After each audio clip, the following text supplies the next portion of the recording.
That's fine. Keep it. We're starting.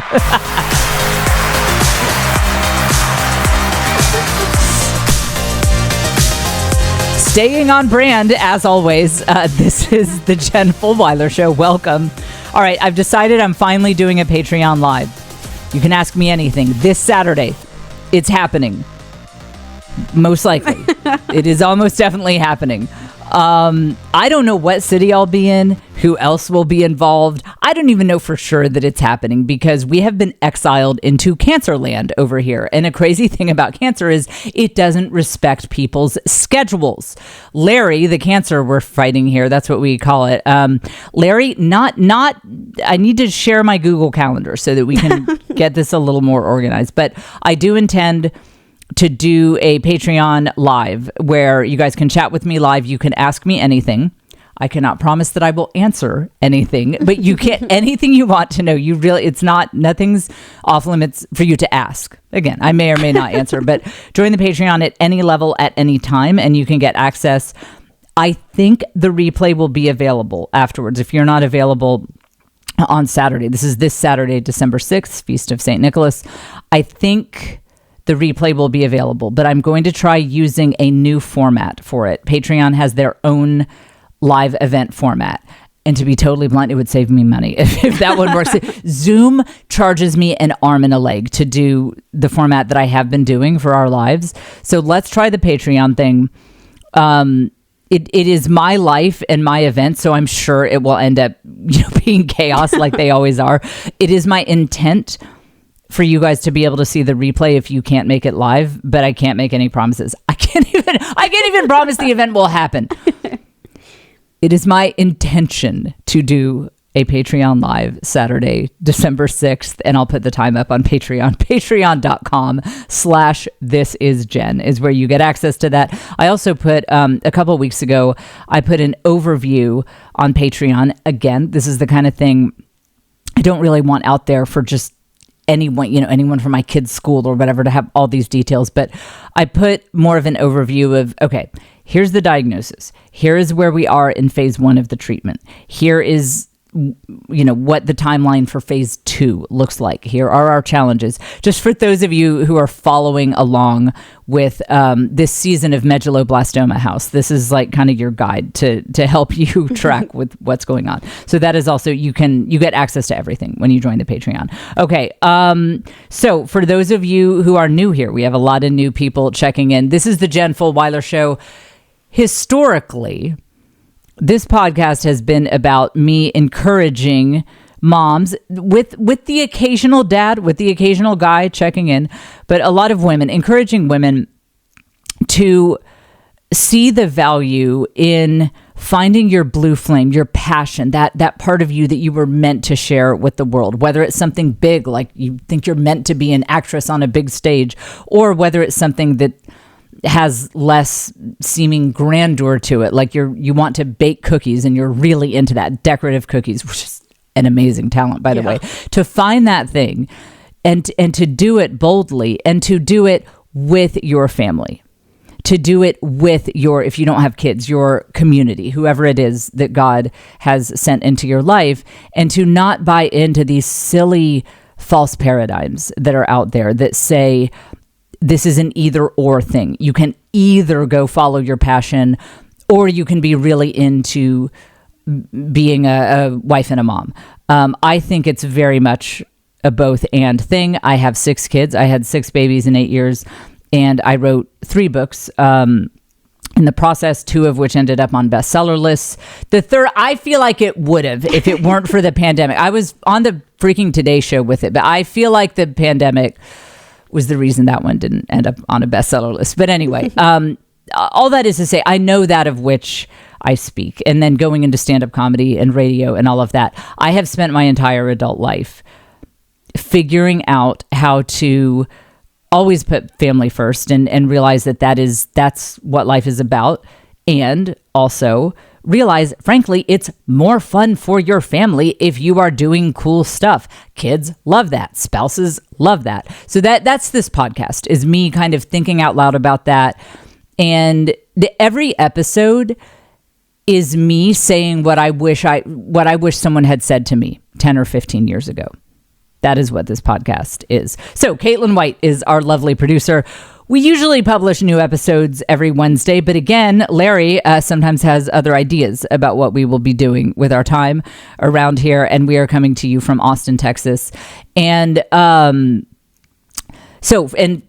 catch you guys up, again, new listeners on the diagnosis, my 19-year-old daughter, right when she headed back to college for her sophomore year this fall, she started having migraines that got pretty bad. We assumed it was stress. We actually had her all set up to go to a special migraine clinic in Temple, Texas, like best migraine doctor in the world. We were all set. And they said, let's just do a CT scan just to rule stuff out. Alas, it was a brain tumor. It was cancerous. And so now that's a whole thing. It's called medulloblastoma group 4, and it's a whole thing. And we call it Larry, because the doctors use words like metastatic and aggressive, and we do not like those words around here. So we just say that Larry is drunk and Larry needs to go home. We don't say he is aggressive. We say he is curious. We say that, we don't say he's aggressive. We say that he is enthusiastic. He loves what he does. He always wants to keep the party going. And we just say, he's curious. He likes to see how many parts of the body he can explore. And we would like to stop him from doing that. So that is, I know it's silly, but you guys, I'm not even kidding. I think watching your language really helps. And we're going to talk about that a little bit in this episode. I do think that watching your language helps when you are in any kind of battle. So that is all the backstory. That is the lore that you need to be caught up on if you are a new listener. So today I have more encouragement for moms of young children. A lot of you said you needed to hear that last time, and we're going to talk about that. I will also just share kind of more in every episode. It's like, here's where we are in the journey. Here's how the past couple weeks have been, so that you guys can kind of follow along with that. All right. The first thing, it's a little bit random, but I just thought it was so funny. I posted, it was some serious thing about my daughter's diagnosis. Her name is Leanne. And actually hit the tangent alert button, Caitlin. So that's a special sound effect we have for when I'm going to go on a quick tangent.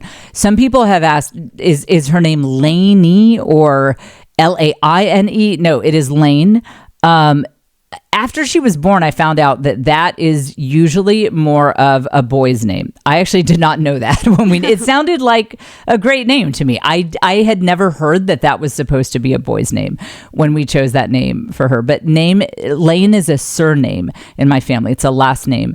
And since I'm kind of the last of the line over here, I was my father's only child and my his father's only grandchild. I thought, let's get some of my family last names remembered a little bit in the lineage.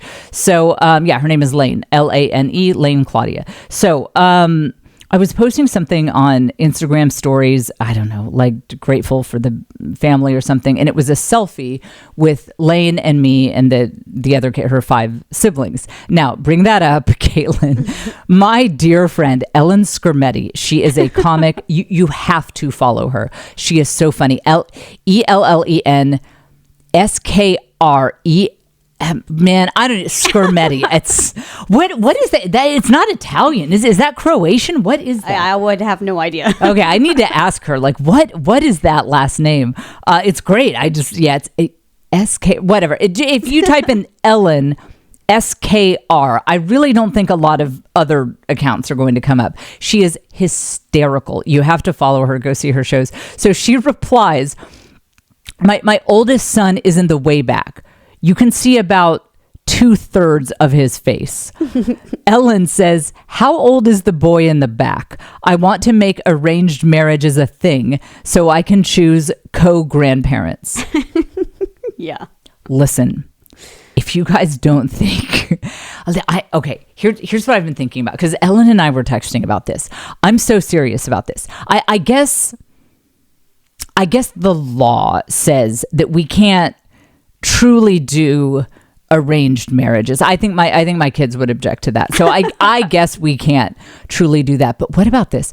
What if we did like a conference for fans of this podcast, because people who track with this podcast, we have a very specific worldview. There's actually not a massive diversity of worldviews of people who follow this podcast. I have, with my constant craziness and refusal to turn this podcast into anything remotely marketable, despite the endless advice that I have gotten to do so, what that has left me with is a small but very identifiable listenership. I mean, if you track with this podcast, we have similar worldview and similar values. And okay, so what if we did like a Jen Fulwiler show podcast listeners conference where we bring our kids and they're just some, different ages can get together and hang out, and we just encourage them to exchange. What is it? Kids exchange like Discord. Like they're like, "Hey, what's your Discord? What's your Snap?" Now, not my children. We don't believe in screens in my house. If you're a new listener, you should know my children only communicate on clay tablets with Caitlin's children. In fact, that is how they're all friends, and that is how they keep in touch. We think that pen and paper, in fact, is too modern. They communicate with quill feather pens and parchment scrolls. So I was doing some research on bad parents, and I think those kids exchange Discords and Snaps. My children are like, where do I send the carrier pigeon with my parchment scroll? So I just think, I mean, I guess I'm not legally allowed to be a fan of arranged marriages, but I will say maybe just putting our children in situations where it's like, hey, here's this cool person that I really get along with. And here are their kids. And just, I don't know, we could just hang out. Let's just see, I don't know, let's just see what happens. I have always really liked this idea. And I will say, I do think that having parents a little bit involved in dating and matchmaking can be helpful. And that's kind of a village concept. It is the fact that we have taken it so far the other direction in our culture, this idea that I am a completely autonomous individual and I make 100% my own choices that have nothing to do with anyone I'm related to, that's not really a healthy worldview. I love the way we have many friends who are from India, and in their culture, it's really kind of seen as one family is marrying another family. And there are a lot of opinions going around of like, well, we don't know about the Sharmas over there. We've heard some things here in the city. And like, I think that's great. I mean, I like it that there is this idea of family buy-in, family input. Can it get annoying? Yes. Can families sometimes be wrong and be meddling in relationships that are really good and should proceed? Yes, of course. Bad things can happen, but a little bit of guidance and just putting our kids in a situation where they can, meet each other. I'm not opposed to it. So if you guys hear me announcing the Jen Fulwiler show, bring your kids conference. If it's like, just bring your kids of like 16 to 25, just marriageable. Not that 16 is a marriageable age, but they can start, getting to know one another. You'll know what I'm really up to. I won't be able to advertise it for what it is, but it's like we're trying to get our kids to meet each other before they like meet people on like Tinder or whatever kids are doing. Yeah. Although, I mean, that's where Jason Kelsey, like she met. Oh yeah. Yeah. That's right. And then, it's funny. I have seen some memes about that women who are on the dating apps are like, Kylie Kelsey has to be the luckiest woman in the world. She jumped on Tinder, ended up with an Eagles superstar who thinks she's the most beautiful woman in the world. He's like a good dad. And now Taylor Swift is her sister-in-law. And they're like, I've got these swamp monsters who are like, I'm polyamorous and I don't believe in commitment and I don't have a job. You know, like they're like, what kind of luck does this woman have? You know, seriously. Share the luck, right? And Caitlin's like, that one hit a little close. I'm like, wait, I don't know. Yes. Okay. So here is. I will admit, guys, that last week was a hard week. I told you before. These days, when there's not a podcast episode from me, you can assume it's because I'm in a bad place. And that was true last week. You did not see an episode from me on Wednesday. And Wednesday was not a good day. That was not a good day. Yeah, it's just kind of, it's, you know, it's interesting. Dealing with cancer that is, curious and enthusiastic. It's not as fun as it sounds, guys. There are some hard times, and Wednesday was one of them. And so Leanne has shaved her head. The hair loss really picked up, and you know, to see your kid, like to just see it, and like that's your kid. That's like, I mean, it's shocking enough if it's one of your parents or, you know, an older relative, but when it's your kid who, you know, had this beautiful red hair, like just the most gorgeous hair. I mean, people would just stop and be like, wow, her hair is so gorgeous. That's, that is a struggle. That is a struggle. You guys definitely need to keep praying that Trent Horn's fans pray for us, because that's just the emotional struggle of that. Just having that visual, that's a whole separate thing that I knew it would be a thing, but I did not fully realize, like, yeah. Okay. So it was tough.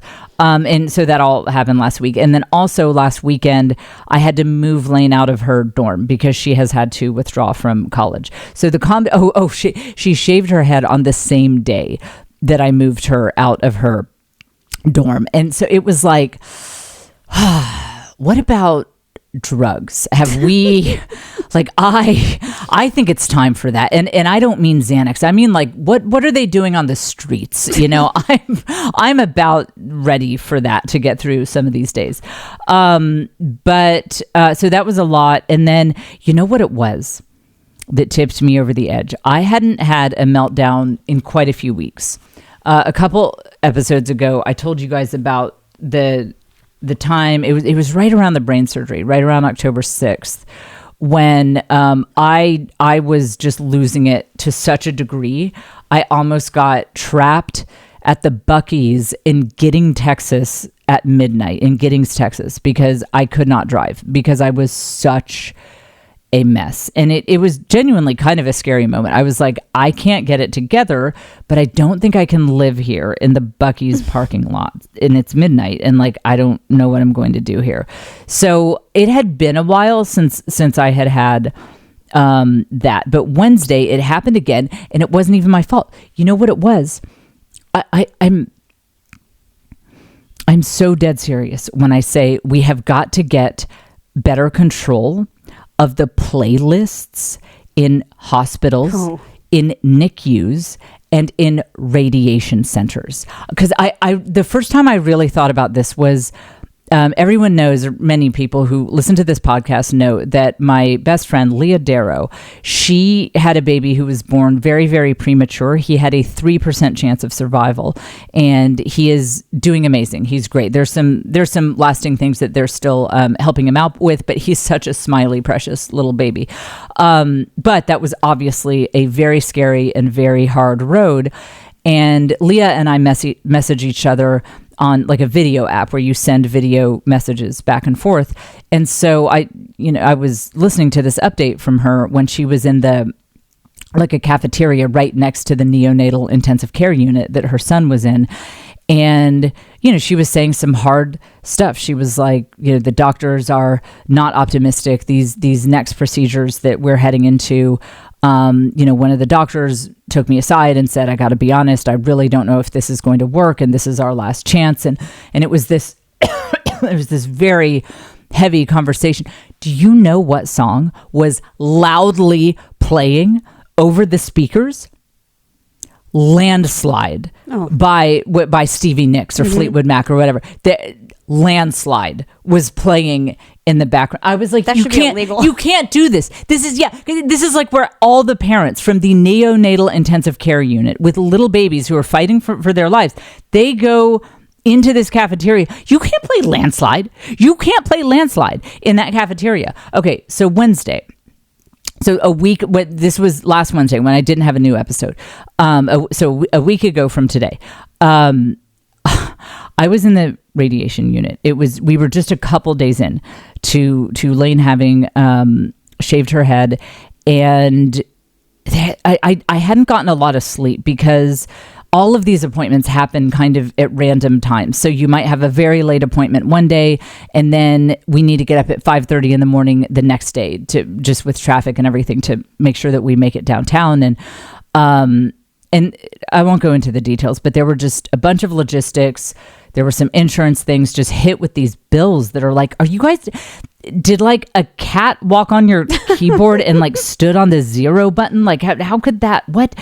So it was just a lot. And so I'm sitting in the radiation waiting room. And thank God, my daughter Lucy, so next in line, so she's 18, Leanne is 19, and Lucy is 18. Thank God Lucy was there, because I was already kind of at my limit.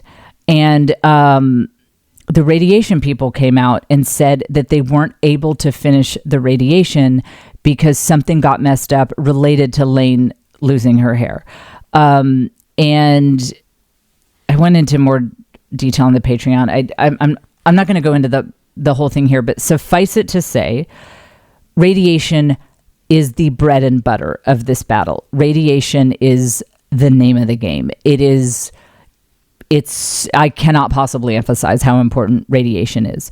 So they were like, we've called the doctor. We don't know what to do. We can't, we don't know if we need to skip a day. And we were heading into the Thanksgiving holidays where they were off, not doing radiation those days, which caused me no end of stress. I'm like, look, okay, Buc-ee's is open on Thanksgiving. Could we have radiation open on Thanksgiving? I do understand it takes a different level of skill to work at a Buc-ee's than it does. No hate to our Buc-ee's employees. They know me by name. Anyway, it really stressed me out that she was missing days of radiation for the holidays. I was tempted to do like a Thanksgiving protest, like this is a imperialist holiday, like just to like keep the radiation center open. So my stress level just hit a breaking point. I will say, long story short, they were able to get it done. Thank God. They were. I asked some really good people with solid prayers to pray. So that was. I got on Trent Horn's fan forum. Actually, it's funny. My other daughter who was with us, we went out to the car and we said a Hail Mary, and I swear that was what helped turn it around. But at the time, we didn't know that. All we knew is that she had been contorting her body in really painful ways, and they couldn't get it done. And this is really a pretty serious, it's a big deal, and it's a big setback, and it can have significant implications. Do you know what freaking song loudly came over the radiation waiting room speakers while I was having this conversation with them? Coldplay's Fix You. Oh my God. So, I mean, like I could cry right now. Just think about this. Like your daughter, your eldest daughter is in this massive battle. She's lost all her hair. Like she didn't even have her scarf on because they can't with radiation. And like, she looks like she feels so bad. They're saying they can't even do the radiation, even though they'd taken a full hour of like getting her in all these, different positions. I am being so strong. I'm a girl boss. Nope. If I've ever been a girl boss, it's here. Yes, just tell me the information and we will get this figured out. You guys, I had it. I was so strong. And then I hear the opening notes to Coldplay's Fix You. When I tell you that I'm seriously getting choked up even talking about it. I went into the bathroom at the radiation center and I lost it. So if my kids are listening to this podcast, they actually didn't know that. Lucy, that's why I disappeared for a long time. So I had Lucy, our 18-year-old, with me, and then I had Pammy and her friend. Her poor friend is like, what is going on in this family? And Pammy is 14, and she was out in the car. And so I've like Pammy kind of randomly out in the car in with her friend. And I was going to go back to check on them, but I just kind of got stuck in the bathroom. And also, I don't know if you guys know, this is like an 8-minute song. And I guess they have it on like some, I don't know whether it's like Pandora, the extended version. Like I bawled my eyes out. And then I'm like, and I put on, like, I actually had these thick glasses. I put those on so no one could see that I'd been crying. And I'm like, okay. All right, time to girl boss my way through the situation. I walk out. It's still playing. Oh it's like, because you know how Coldplay, they get those guitars and the keyboards and they're just like, rah, and like they keep going. And I walk out of the bathroom. I'm like, okay, all right, let's do it. Let's do it. Time to be a girl boss again. I hear those guitar riffs. I'm like, oh, I had to turn right around and go back into the bathroom. I swear this is when we get through this, my mission, a lot of people who have been touched by cancer, they start something to make a change. They will start a funding for cancer research. That's how like the Make-A-Wish Foundation got started. All these foundations, the one that provides housing for people, the Ronald McDonald House. So many people who have been touched by cancer, they go back and they're like, I don't ever want people to go through what I went through. And so I am starting this charity. I'm starting the Cancer Waiting Room Playlist charity. And it will also be outside of neonatal intensive care units, all intensive care units, all hospitals, maybe even jails. I mean, I don't know. Do they play? Nope. Do they play? Oh, that's right. Caitlin worked at a jail. So they don't play Fix You in the waiting room of the jail. You can't. Do you guys understand? You can't play Coldplay's Fix You in a radiation. Yeah. You can't. It's against the law. Like if I could, I would put people in prison for that. You can't do that. And here's what my playlist will be. This is extremely important that we get this right. First of all, nothing nostalgic either. Nothing. Because here's the other thing they do. In this particular waiting room, it is all of these songs from around 2006, 2008, 2010, the early aughts, whatever. That's when Leanne was like a baby. So it's bringing all of these memories back. And I'm sure, most of the other people getting radiation are older, but I'm sure they're now remembering the bygone days when they were like not dealing with cancer. And so like I'm remembering, oh, that's right, when I used to take, Leanne and her younger siblings to the park. This is the song. You can't do that. No nostalgic songs. What's going to be next? Like Somewhere Over the Rainbow is going to be. You can't do that. Nothing nostalgic. I don't even want stuff from this past summer, because for those of us who are newly diagnosed, I don't want to, like, I hear songs from this summer and I'm like, instead of, bopping out to that song in my minivan, I should have been driving my daughter to get an MRI. Why didn't we get an MRI this summer? So, nothing I want. Here's what I want. When I start my charity that will take over all waiting room music outside of any kind of intensive care unit, in all hospital waiting rooms, and in all radiation and chemo waiting rooms. It will be the latest, just released in the past week, hits from Cardi B and a little bit of Meg the Stallion. That is all it will be. I want to hear this woman rapping about shaking her booty in a thong on a bar. I want to hear about, these bees are coming up to me and we're like, and I fight them and they some blanks and blank. That's not the edited version either. I want the full experience. And I'm not even the biggest fan of Cardi B's music. As much as I love hip hop, I'm actually not a huge Cardi B fan. But that's the music I want in the freaking Radiation Room, because you know what? It produces no emotion in me. There's nothing nostalgic. It's not like, oh, I remember what Lane and I were doing when Cardi B was talking about, twerking in this man's face. Like, I don't have any memories associated with that. And I want it brand new. If the song has not been released in the past month, I don't want to hear it. And it has to be something that will produce zero emotion in me. I mean, just literally imagine this. The Radiation lady she was visibly upset too. She's like, and it was a certain part that is like the most important that we hit. And she's like, I'm so sorry. We tried so hard. We can't do this. As it was, I am listening to Coldplay's Fix You be the soundtrack for this. Now, imagine if in the background it had been like, F being good, I'm a bad beat. Like, that's what I need to hear. But yeah, I'm a bad beat too. We're gonna, hey, give me the Radiation Machine. Like, listen, this can't be hard. Give me a laser pointer. Like, that'll probably do something. That's the music we need. And so I want you to know,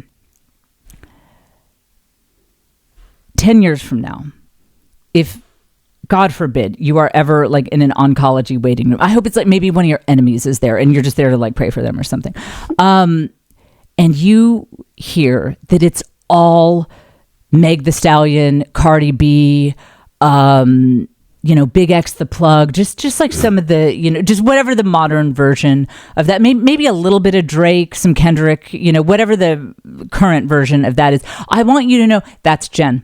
That's Jen. If you hear a woman be like, we did shots and then we were twerking, like that was Jen who did that. And then you won't have to be away from your children. Like if those Radiation people had come back to have further discussions with me, I don't know what I would have done. I was sobbing so hard in that bathroom. Now, part of it was I had not gotten a lot of sleep. I will say that. That's what happens when you're in a fight like this. I was very, very tired. So I think that's why I couldn't get it under control. Normally, I would have been able to rein it in, but it was like, as it was like a dam breaking. It was like this ocean of energy, sad energy behind me that I could not stop. And I really don't know if I could have continued to have conversations with the Radiation people. So that's like, I am so not even kidding about this. When I hear, and they also played another time they played, who sings that song, Beautiful, like, you're beautiful. Oh, James Bay, I think. It's like he sees a girl on a crowded subway train. So they play that. It's literally like, what are nostalgic songs that make you incredibly wistful and sad? That's our Radiation. I'm just gonna call it Radiation now because I can't. I can't get it right. That is our playlist. And the final thing I will say, I do think there is some neurodivergent condition that makes some people deeply impacted by music. Like, I know my mom is not like this, and Joe is definitely not like this. Mm-hmm. So it doesn't hit everyone this way. This might not resonate with everyone, but some of us, we are deeply moved by music. And so no nostalgia, no. I mean, what's that? We're going to play Desperado. Like, we're going to have Desperado. Or, that 70s song, like The Leader of the Band. Like, come on. You cannot have these songs in waiting rooms where people are already sat. Like Leah Darrow talking to me about how she was worried that her baby might not make it with Landslide playing in the background. All songs. We need laws. I know, I'm going to pass a law. That's it. It'll be... If there are, and you know what I'll do so people can't get around it? I will be legalistic about that, about this. I will say, if booty shaking is not referenced 4 times, then you can't play that song. If going to the club is not referenced at least 3 times, you cannot. Like, the setting for this song should be the club, not like heartbreak. No, I was at a cemetery and reflect. No, it's the club. I want to hear songs about people shaking their booties in thongs in the club. That were released within the past month. And that is it. I don't want to hear anything else in radiation waiting rooms. So this is my mission. I'm glad that I have found it. I'm glad that God has given me a purpose in life. And you just watch. You will hear this. You will hear this in waiting rooms here in a few years when I have time to start my charity and deal with this. Okay, so there. Now that we have that settled, here's something crazy. I'm really. One of the things that is keeping me sane on the days that I am sane, which is not every day, is kind of trying to like fight fire with fire here. Meaning, it is truly a shock that the worst case scenario has happened to us here. That the headache was a brain tumor. The brain tumor was cancer. The cancer was enthusiastic and curious. That those weren't, I mean, it's just like it was like, I can't believe we are here from like a couple of headaches. Like, this is crazy. And so it's tempting to spiral on that, to feel depressed about it, and to just feel like, the future is so difficult and dark, and like, I see how people have a difficult relationship to faith in these kind of times, and just feel like, I don't think God hears my prayers or something. That's I see how people get there when the worst case scenario is playing out, and it is such a shock. I feel like I'm still in shock. I mean, October 2nd. Was diagnosis day.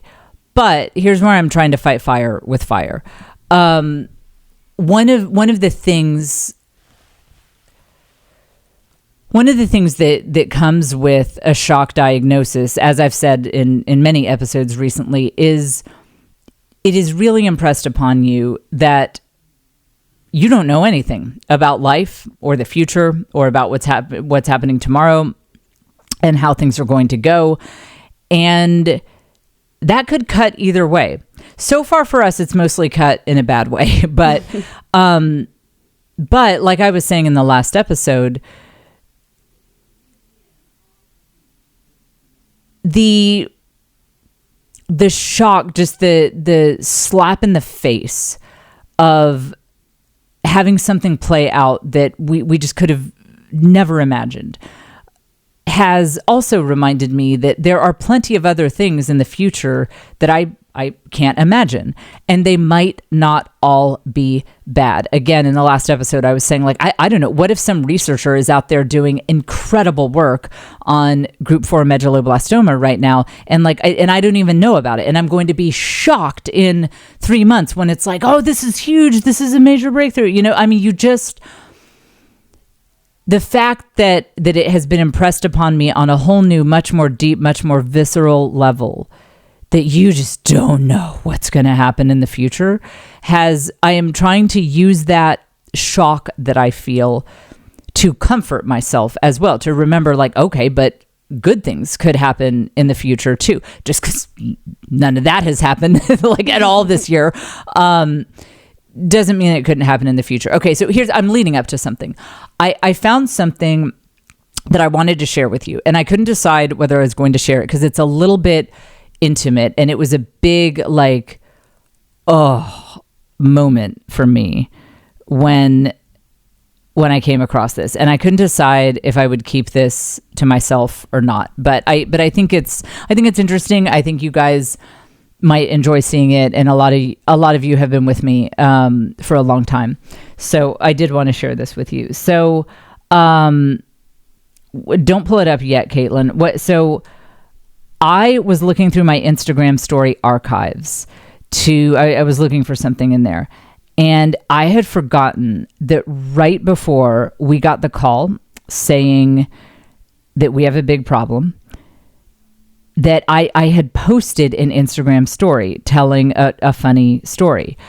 And the way I found out, our lives really did change in one moment. It wasn't a gradual thing. I had been in College Station because that's where my daughter was in college, and I'd been helping Leanne out because she did have these headaches. And I was thinking, I need to help her, make sure she's set up with this migraine clinic and see if there's any way she can get back to class and all that. So I had taken her to the CT scan.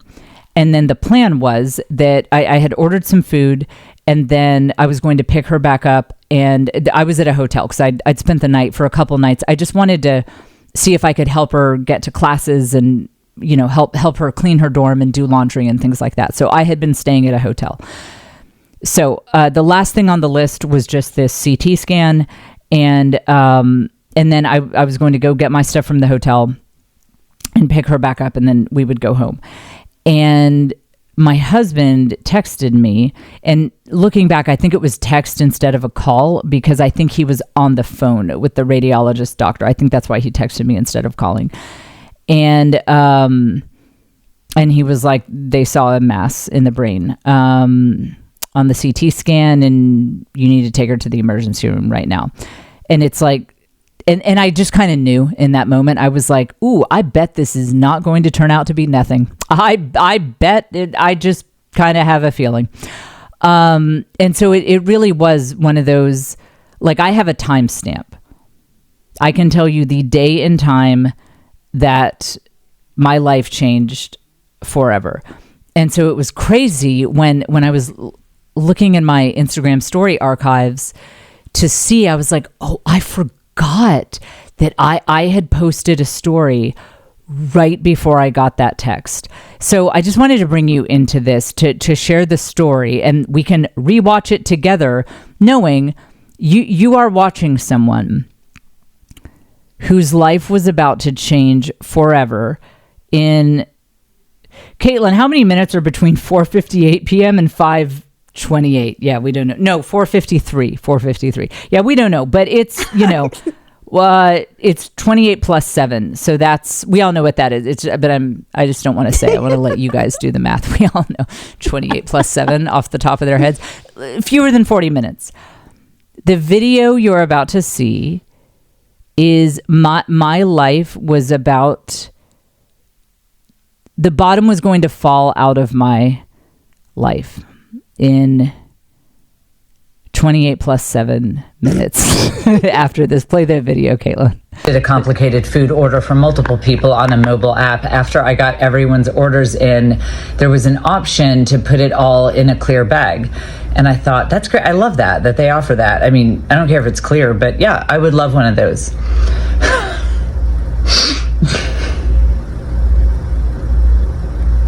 They cleared the bag. It's like clear. Clear is a verb, not an adjective. So in case anyone was like, I wonder if Jen has ever learned how to be a functioning adult. I should check in with her, see if that happened. The answer is no. So as usual, you can click through to this exact episode on YouTube if you want to see that video. And I screen recorded it so that you can see the timestamp on it. You can see that it says 4:53 p.m. So now pull up. I'm going to go, I'll go ahead and share that. This is the exact screenshot from Joe. This is the moment that the bottom fell out of our lives. It says, Leanne has a mass in brain. Take her to ER. Just got a call from radiology. And that's 5:28 p.m., right? Mm-hmm. Thursday, October 2nd, 5:28 p.m. That is when everything changed. But it's crazy too. Some of you guys might remember seeing that previous Instagram story about, you can take that down, about the clear bag. That I was like, I'd love a clear bag. And so I hit clear bag and it clears my entire order that I had. I mean, it's how symbolic that, I mean, God was about to hit the clear bag button on my life. Like it is actually, that is kind of the perfect story for me to tell. Yeah. My bag was cleared. I had some stuff in my life shopping cart that I thought that I would do for the rest of 2025. A tour, some shows that were selling really well, some good stuff going on. clear bag. Maybe God made the same mistake I did. He's like, oh my gosh, Jen, I was trying to send you a clear bag, but I just like cleared every single thing out of your life. I am my bad. But yeah, so how crazy is that? I mean, one little side thing is you just never know. I mean, you could be watching someone's Instagram story and just, that could be the last update they're going to leave before everything completely collapses on them. So that was really crazy when I saw that 4:58 p.m. And then my phone was going to ding at 5:28 p.m. And nothing would ever be the same after that. So again, I'm trying to use that as a positive force to kind of swing that in a positive direction and say, yeah, but I could get a text coming in that surprises me that's like, did you see the news about the new medulloblastoma research? Or, did you see how Nate Bargatze was like telling all his fans to go follow you? Like, that's what matters. I mean, medulloblastoma, we'll figure that out. But it's like that there is a piece in having an attitude of just saying, I'm going to do the best at what I can do today. And I will make notes of what I need to do in the future, like making sure no oncology waiting room plays Coldplay's Fix You ever again. I'm aware of what I might need to do in the future, but I'm really not going to live in the future because I used to think I know how things are going to play out. I used to think I had a very clear idea of how things were going to go from here. And it has been showed to me very clearly that I do not.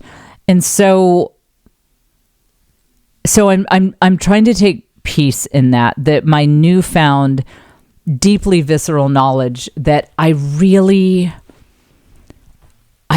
don't know. I really don't know what's going to happen in the future. So I'm not like doing it well. I'm not doing it well at all, but I'm working on it. Okay. So this is the one that I hope is encouraging to those of you who have young kids who are struggling. I heard from a lot of you in response to the last podcast episode. There were some great YouTube comments. Okay, Caitlin, play this video. There's a video that's going around. It's going viral. It's from Elena Wonders is the account. And she makes an interesting point. So let's kick off with this, and we will eventually get back to how this is encouragement for moms of young children. But it was this video that just kind of got me thinking. Okay, so it's a long video, but let's take a listen. There's a time period in your life, and you have to be aware of it before it passes, because I'm realizing that I thought it was the default, but it's not the default. It's the time period in your life when everybody's alive at the same time. It's the time period when maybe you have kids and your parents are alive and maybe your grandparents are alive. It's when all the important people in your line are alive. Oh my God. There needs to be a word for that era in your life. I mean, that's the era you want to preserve in amber.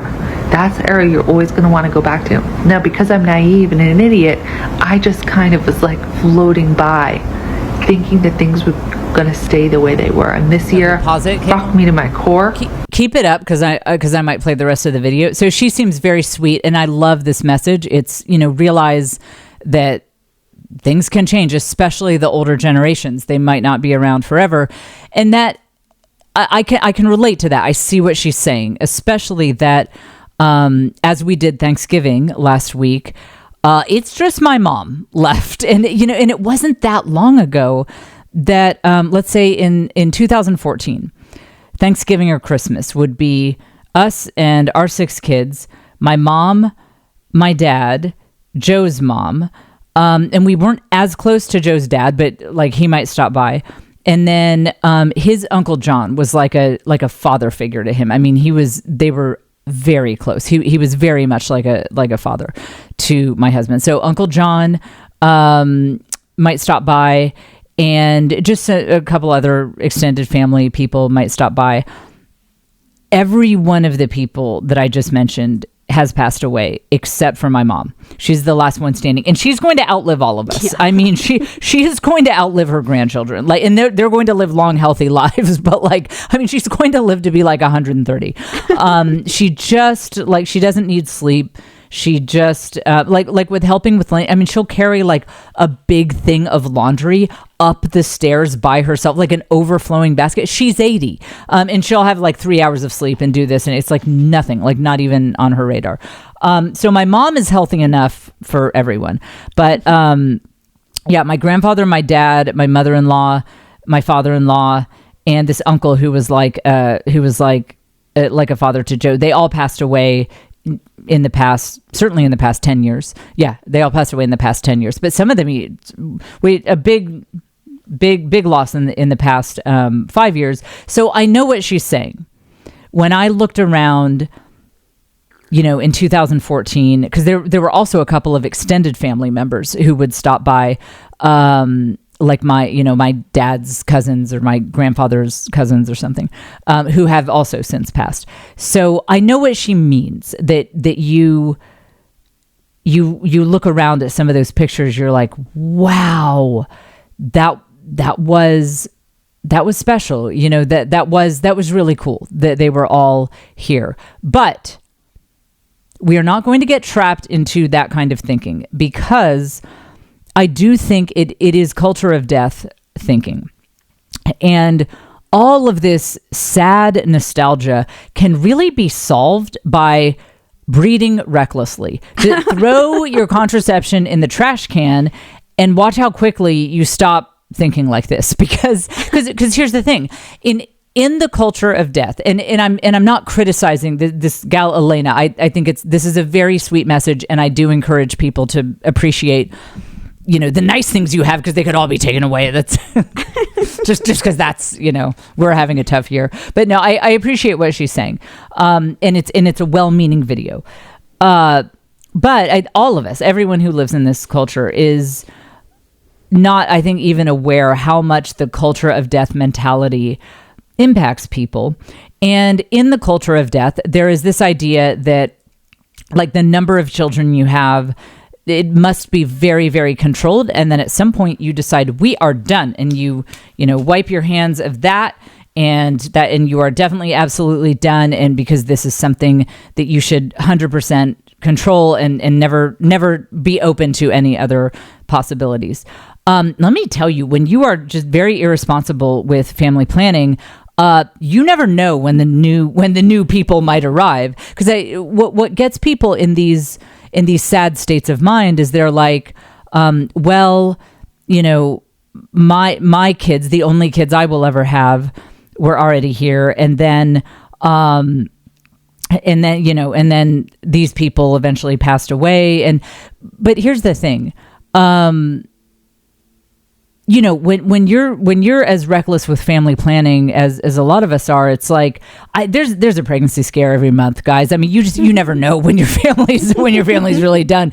And so there is this, it helps you not be wistful when you're like, well, I mean, yeah, that was a sweet time when this group of the older generation was alive, but not all of our children were there yet. So in a way, it's like, it's sad that like our youngest wasn't there yet. Like I don't have a lot of romanticized memories of the times before, all the children that we currently have, God with his sense of humor. I mean, you'd think that might be off the table for me, but I'm sure I'll be pregnant with triplets like next month. I mean, because that's God's sense of humor. Right. Caitlin's like, listen, well, you got to stop joking, Jen.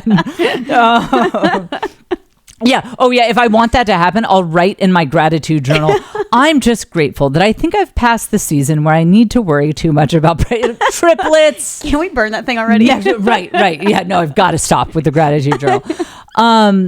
But it's this idea that we so perfectly control when the next generation comes along is what leads us to these sad frames of mind. And a lack of focus on the beauty of children and babies and being around babies is also what makes us sad. Because so when you live in the culture of life, when you live in the culture of seeing breeding recklessly as a good thing, your mindset is different than what she is describing. And she is eloquently describing just this standard American mindset. But when you live in the Catholic ghetto or any kind of culture of life, you think of it a little differently because, you know, let's say, okay, 2014, yes, all those people were alive, and that is something to be mourned. It's very sad that they are no longer with us. But first of all, the culture of life, because you're so surrounded by just life and death and the cycle of life, you have a little bit more awareness of, well, okay, let's say 2010, when all of those people were alive. I mean, there was yet an older generation that had recently passed on. So we could just as easily be wistful in 2010 of like, oh, but I wish great grandma were still here. Okay, well, now we have to go back to 1999. Okay, a different group of people. You know, it's like it gives you a little bit more of a context that, yes, this is part of life, that the older generations pass on, but the culture of life always keeps your eyes on the beauty of babies, of life, of hope, of the next generation. And this is what is so dangerous about the traditional or the standard secular American, European, you know, Canadian, Australian, the West, basically, about the standard Western mindset is it's so individualistic, and it sees your own personal amusements as the be all and end all of life. And it sees children as this kind of rare add-on that you might opt into once or twice, but you control very carefully, and then you very firmly decide when the end is, and then that is 100% the end, and there is no room for any discussion of anything else. Then yeah, it does feel like just the like something like such a great loss, and like it's the end of everything when that older generation starts to pass on. Whereas in the culture of life, you're always thinking about life and love and babies. And so your mind naturally goes to, first of all, I don't know when we're going to have another pregnancy scare again. Could be really any time, you know, if you're in your childbearing years at all. But then the second thing is you start to think, actually, this hit the seamless tapestry sound effect. You know, you get together with your friend Ellen Skermetti, do a couple of little arranged marriages here, you know, but you start, you raise your own kids to realize that marriage, babies, you know, that's what life is all about. And yes, of course, get an education, establish a career, find your blue flame. Like, yes, be the fullness of who you were meant to be. Find your passions, share them. But recognize that the foundation of everything is the life and love that you share with your family.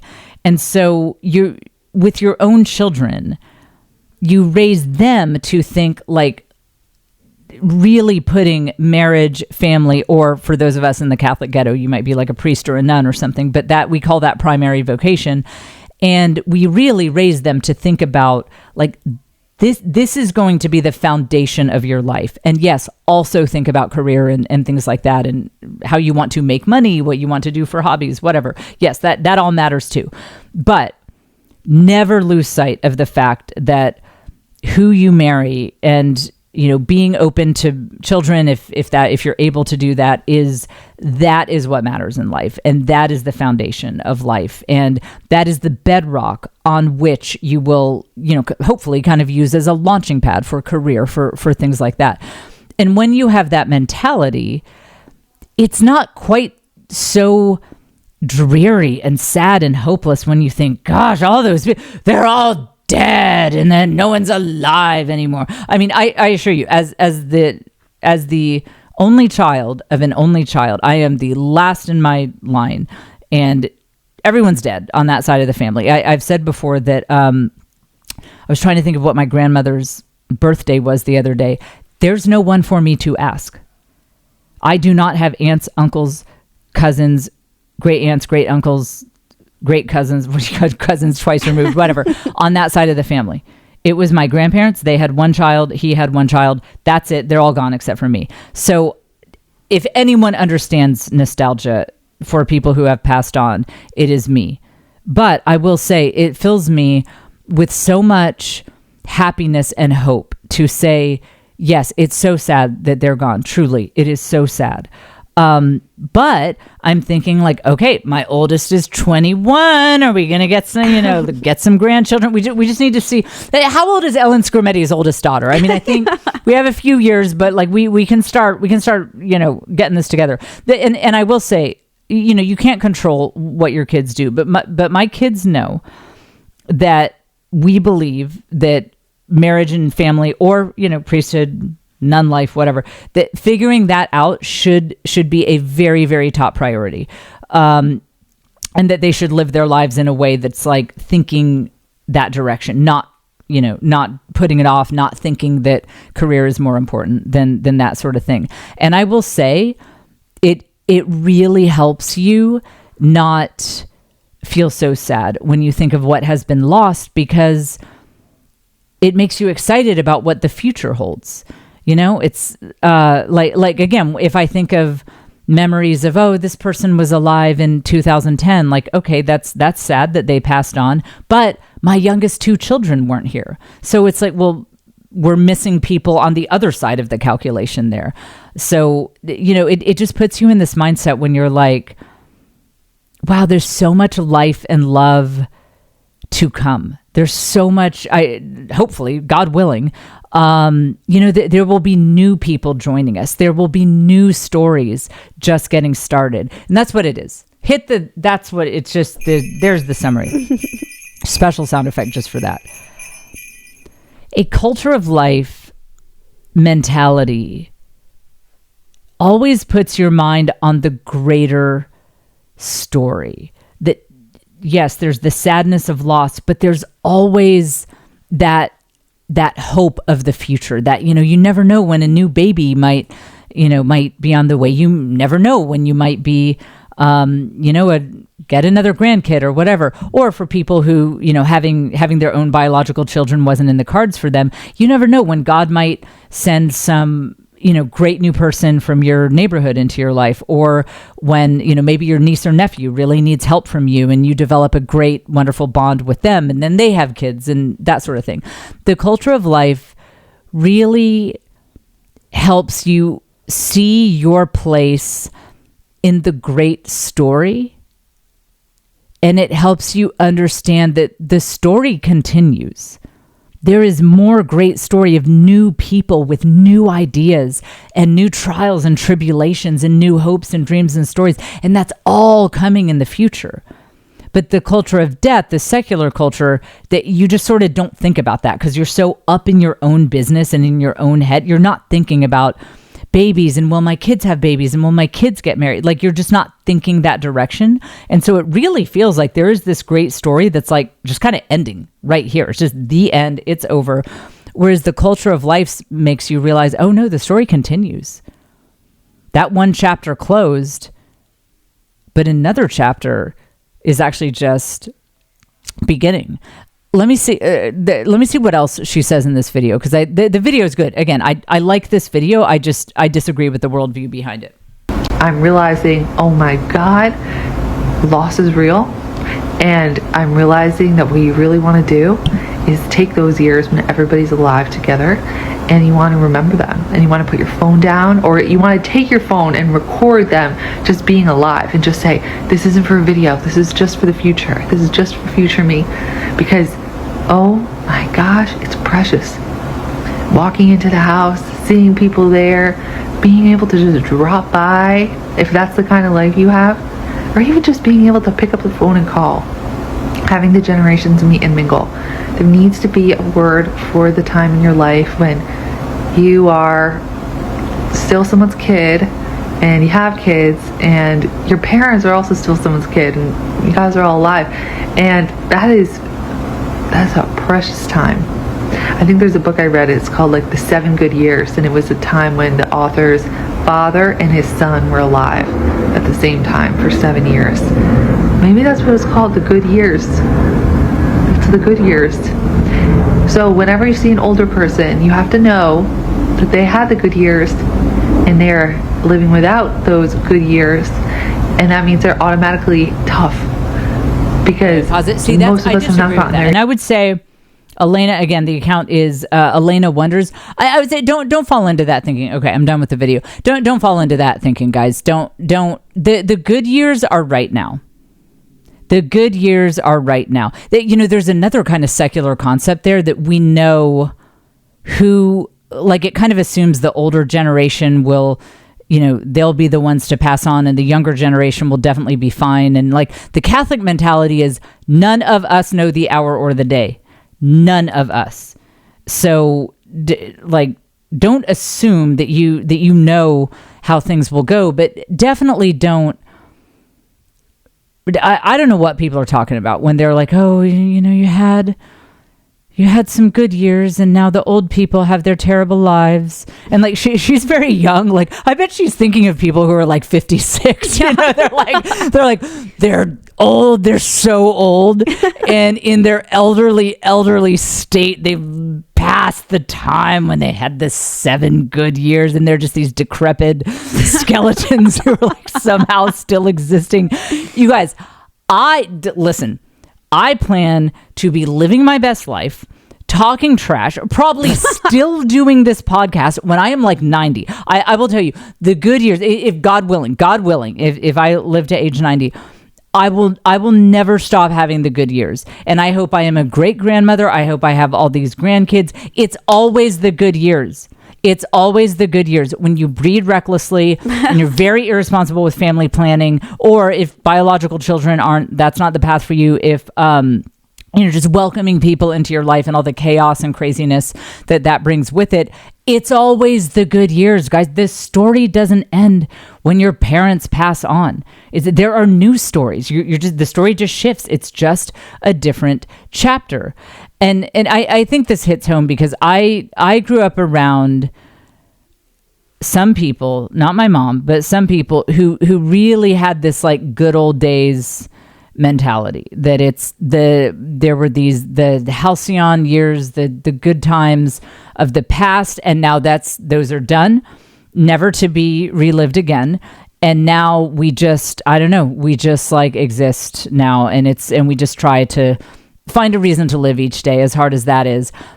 Let me tell you, that mentality is not good for the people who you are around. It is not good for your health.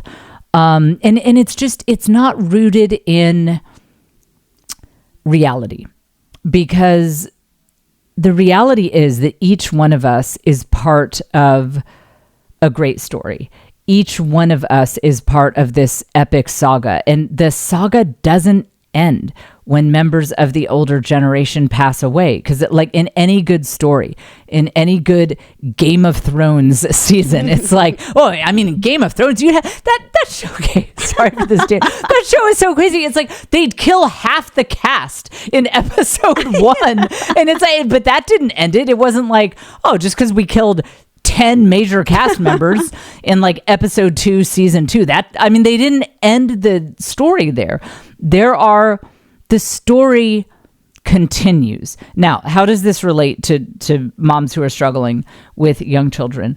I think there's a very similar mentality of not being able to see past today, not being able to see past the present. That it can feel, when you have young children, like it is always going to be a struggle, and you are always going to feel like a failure, and you're always going to be overwhelmed.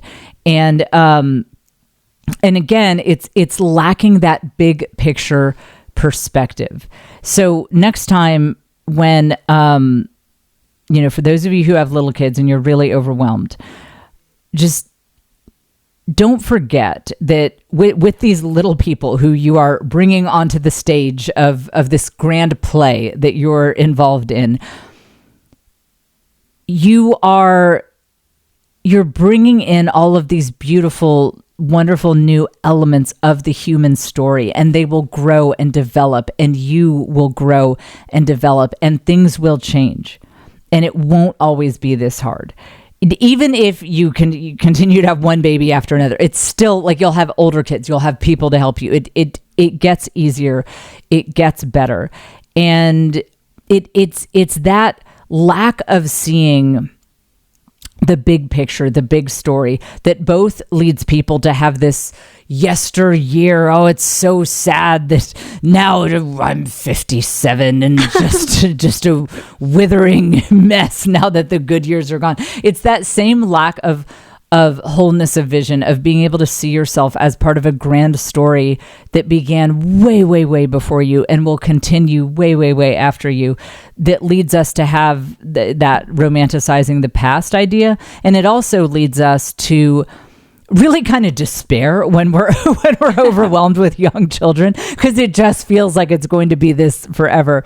But let me tell you, now that we're going through our crisis, and Leanne has all of these siblings who are right by her in age and who are able to help and be there for her. It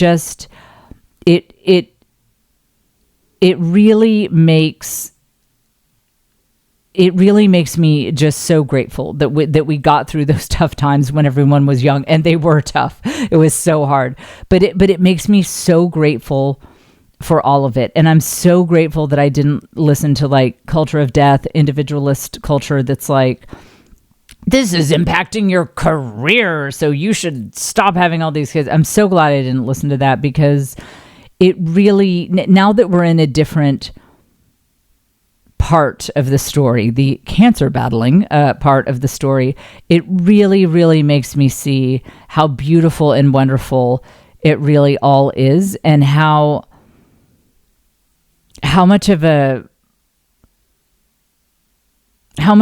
really building a beautiful future when you have all of these little kids, these little messy lives that you've brought into the world. It's so hard, but you really are building this incredible future, and you're building an incredible story with the work that you're doing. You just probably can't see it today because life is really chaotic.